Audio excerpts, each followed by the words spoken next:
Mes chers consoeurs, mes chers confrères, pour la seconde fois de l'année, nous avons eu le plaisir de tenir notre Conseil de l'Ordre hors les murs, c'est-à-dire cette fois-ci au sein de la mairie du Paris-Centre, 1, 2, 3, 4e arrondissement, en présence de Madame Dorine Bregman, adjointe au maire de Paris.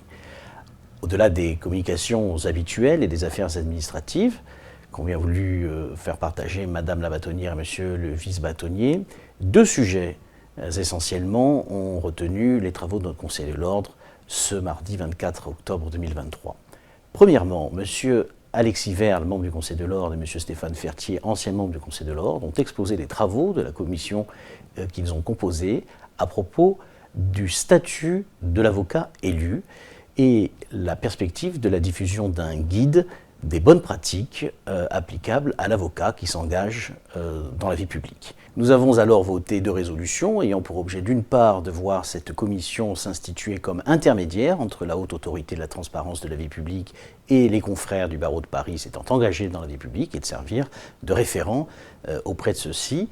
D'autre part, nous avons mandaté cette commission pour préparer la rédaction d'un amendement destiné à être présenté aux législateurs afin d'améliorer les dispositions en l'état qui apparaissent perfectibles s'agissant de la situation de ces derniers. Les portes du Conseil de l'Ordre se sont alors fermées, jusqu'alors le Conseil de l'Ordre était public puisqu'il était hors les murs.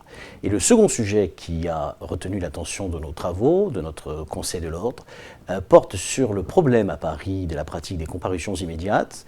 La conférence du barreau de Paris représentée par le premier et le 5e secrétaire, ainsi que l'association des avocats pénalistes représentée par son président, sont venus exposer les difficultés que les praticiens de la défense pénale rencontrent au quotidien devant les chambres des comparutions immédiates de Paris. Nous avons présenté un rapport à l'ensemble des membres du Conseil de l'Ordre qui a pour perspective de voir notre barreau améliorer la pratique de la comparution immédiate à Paris, qui en l'état pose des difficultés majeures, si ce n'est extrêmement graves.